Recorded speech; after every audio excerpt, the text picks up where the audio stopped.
سر بھاری ہو جائے گا, پھر بیت الخلا کا تقاضا بھی ہوگا, تو واش روم کا انتظام تو ہے نہیں. وہ بھائی کھا لے, اس کے بعد جب یہ ساری چیزیں ہوں گی تو پھر دیکھیں گے کیا کرنا ہے. ٹھیک ہے نا, پھر ہو جاتا ہے نا, کیسے بھی مسائل ہوں, سفر میں ہوں, واش روم دور دور کے بھی نہیں ہیں, ڈرائیور کے سر پہ جا کے بیٹھ جائے گا, ابے روک, ہوتا کہ نہیں ہوتا. اب اس چکر میں کھاتا ہی نہیں ہوٹل پہ کہ یار اگر واش روم کا تقاضا ہوا تو پتہ نہیں ڈرائیور روکے نہ روکے, قیام و طعام 5 کلومیٹر دور ہو اور میری جو واش روم کی سپیڈ ہے وہ صرف 1 کلومیٹر رہ گئی ہے برداشت کی قوت, اور قیام و طعام کہاں ہے 5 کلومیٹر. یہ چیزیں سوچ کے کبھی کسی نے دیکھا کہ کھاتا نہ ہو؟ بھائی جب بھوک لگ رہی ہے تو کھانا تو ہے, پیاس لگ رہی ہے تو پینا تو ہے, پیشاب کا سوچ سوچ کے. اور آپ کو پتہ ہے سفر میں واش روم بھی صاف نہیں ملتے. جو نفیس طبیعت کے لوگ ہیں ان کے لیے تو واش روم میں جانا ایک بہت بڑی ٹینشن ہے, کیونکہ پانی پھر بھی دبا کے پیتے ہیں وہ. کوئی بات نہیں یار, دیکھا جائے گا, دیکھا جائے. ہمارے دوست نے بتایا اپنا واقعہ, کہہ رہے میں گاڑی میں ٹریفک میں پھنس گیا بیچ میں, اور پیشاب آ رہا تھا بہت اسپیڈ کے ساتھ. اب ٹریفک میں نا کراچی میں بیچ روڈ میں پھنس گئے. میں بتا رہا ہوں کہ آپ شادی کر لیں, مسائل کا حل نکل آئے گا. اس پہ یہ واقعہ بتا رہا ہوں کہ جب پھنستا ہے نا آدمی تو کچھ نہ کچھ حل تلاش کرتا ہے.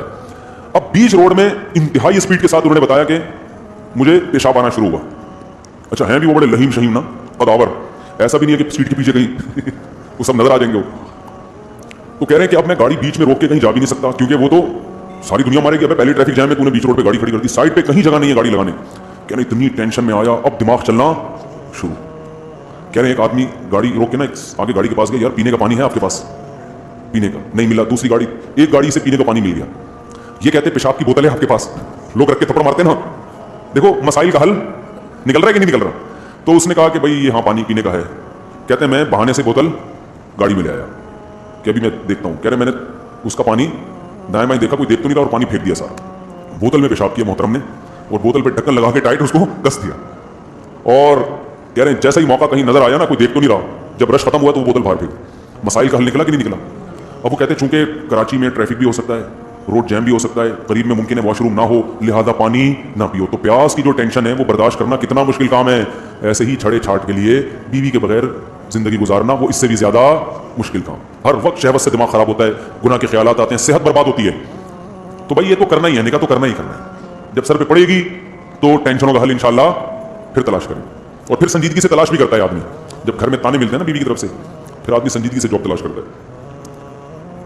اچھا بھائی, ان میں سے کسی غیر مسلم کو نہیں دینا چاہیے, اور کیا دینا چاہیے؟ زکوٰۃ, خیرات, فطرہ, صدقہ, قربانی کا گوشت. زکوٰۃ اور فطرہ نہیں دے سکتے غیر مسلم کو. باقی خیرات, صدقہ, قربانی کا گوشت, ہدیہ, یہ چاروں چیزیں غیر مسلم کو بھی دی جا سکتی ہیں. مغرب کی نماز پڑھنے مسجد میں آیا, نیت بھی مغرب کی تھی مگر غلطی سے زبان سے عشاء کا لفظ نکل گیا, تو کیا نماز ہو گئی؟ ہو گئی, کیونکہ دل کی نیت کافی ہے. دل میں اگر مغرب ہے تو زبان پہ عشاء ہونے سے کوئی فرق نہیں پڑتا. بیوی بچے انتقال کے بعد سارا سامان لے کر چلے گئے, اور وہ سامان بیوی کی بہن استعمال کر رہی ہے, کیا یہ جائز ہے؟ بیوی کے انتقال کے بعد, اچھا بچے سارا نہیں بھائی, جتنا بھی سامان ہے بیوی نے جو چھوڑا ہے اس میں وراثت جاری ہوگی. شوہر کا اس میں چوتھائی حصہ ہے, باقی سب وراثت میں تقسیم کریں گے. سارا سامان اٹھا کے لے جانا صحیح ہے. بیوی کا مہر اگر ذمہ میں رہ گیا, اس کا انتقال ہو جائے تو کیسے ادا کرنا ہوگا؟ وراثت, وہ مہر جو ہے وراثت میں شامل ہو جائے گا. اپنا چوتھا حصہ اس میں سے کاٹیں, 3 حصے اپنی بیوی کے بچوں کو یعنی اپنے بچوں کو دے دیں, ان کا حصہ ہے. کیا روح جمعرات کے دن گھر میں واپس آتی ہے یا نہیں؟ روح کو پتہ ہی نہیں ہوتا بھائی, آج جمعہ جمعرات ہفتہ کیا ہے. ایک خاتون نے کرنے سوال کیا کسی مولانا سے کہ آج کل ریپ کے سین بہت ہو رہے ہیں, اس کی کیا وجہ؟ انہوں نے کہا جب آپ جیسی عورتیں لباس میں باہر نکلیں گی تو ریپ تو ہوگا. کیا انہوں نے درست کہا؟ ان سے جا کے پوچھو بھائی. دوسروں کی ٹینشن بھی میرے مفتی صاحب ایک تھی اس سے, ہاں یہ ہو گیا. آخری سوال ہے, میرے والدین نہیں, میری ایک بڑی معذور بہن ہے جن کی میں خدمت کرتی ہوں, کیا میں ان کی خدمت چھوڑ کر شادی کر سکتی ہوں جبکہ دوسرے بہن بھائی ان کی خدمت سے قاصر ہے؟ آپ کو نکاح کرنا چاہیے پہلی فرصت میں, کسی کی خدمت کی وجہ سے نکاح سے نہیں رکنا چاہیے. ہاں یہ ضرور ہے کہ نکاح کرنے میں آپ پہلے یہ شرط لگائیں کہ بھائی میں اپنی اکیلی بہن کو چھوڑ نہیں سکتی, معذور ہے, تو جس سے بھی نکاح کریں اس سے پہلے سے بات کر لیں, تھوڑا میرے ساتھ اس معاملے میں کمپرومائز کرو. وہ کمپرومائز کرنے کے لیے تیار نہ ہو تو کیا پھر میری طرف سے آپ کو دوسری شادی کی بھی اجازت ہوگی. مجھے بہن کی خدمت سے بولو نا, نہیں روکیں. تو اس طرح سے کچھ آپس میں شرطیں طے کر کے نکاح ہو جائے گا. نکاح میں تاخیر کی تو وہ معذور بہن کی جو حالت ہے کل آپ کی حالت نہ ہو جائے, وہ اور مسائل نہ کھڑے ہو جائیں. کس بینک آفیسر سے شادی کی صورت جائز ہے؟ یہ صورت میں اس کی آمدنی جائز ہوگی اگر اس سے شادی کر لی جائے تو, کیونکہ زوجہ کے لیے کچھ لوگ اس کو حلال کہتے ہیں. جو بینک میں جاب کرتے ہیں نا, ان کی ارننگ تو سود کی ہو تو ان کی بیوی کے لیے تو مجبوری میں جائز ہے اپنے شوہر کی آمدن سے کھانا, کیونکہ اس کے پاس تو کوئی ذریعہ ہے نہیں.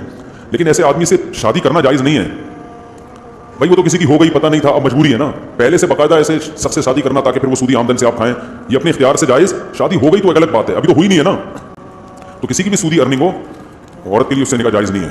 ہو گئی ہو تو ایک مجبوری کی بات ہے. چلیں جی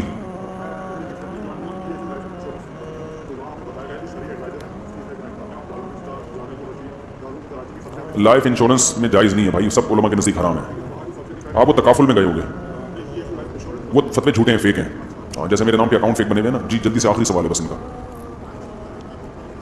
اس میں بھی ضروری ہے. ہاں فولڈ کرنا ضروری ہے اس کو. وہ غلط کہتے ہیں, غلط کہتے ہیں, اس کی کوئی دلیل نہیں ہے. ٹھیک ہے جی بیٹا جلدی سے. دیکھو جو میں دعا آپ کو بتاؤں گا نا تو وہ دعا بھی تو یاد ہی کرنی پڑے گی نا آپ کو. ان کو کچھ یاد نہیں ہوتا تو کہہ رہے ہیں ایسی دعا بتا دیں کہ یاد ہو جائے کرے. تو جب میں دعا بتاؤں گا وہ بھی تو یاد ہی کرنی پڑے گی نا, پھر پڑھیں گے. تو جتنی دیر میں وہ یاد کریں گے اتنی دیر میں وہ یاد کر لیں جو کرنا چاہ رہے ہیں. بس بیٹا محنت کرو گے تو یاد ہو جائے گا. ٹھیک ہے نا, اور کوئی اس کا حل نہیں. بادام کھاؤ, محنت کرو. یہ بیچارہ تھوڑا سا ذہنی وہ ہے, اسکول میں اس کو بٹھاتا رہتا ہوں. صاحب میری بہن تھی مبینہ, اس سے کتاب وہ نا اس میں قرآن بھی تھا اور بھتیجے بھی تھی, وہ شکار بھی تھے, تیز گر گئی بہن سے. اللہ تعالیٰ معاف فرمائے, کچھ بھی نہیں ہوتا, بیٹھ بڑے. یہ بیچارہ تھوڑا سا ذہنی وہ ہے تو اس لیے اس کو تھوڑا سا ڈیل کرنا پڑتا ہے, ورنہ یہ پوچھتا رہے گا, اثر تک پوچھتا رہے گا, پھر یہ بیان کے بعد بھی آ جاتا ہے. کوئی بات نہیں, بیٹھ جاؤ آرام سے. چلیں جی, اللہ تعالیٰ سمجھنے کی عمل کی توفیق عطا فرمائے. ہماری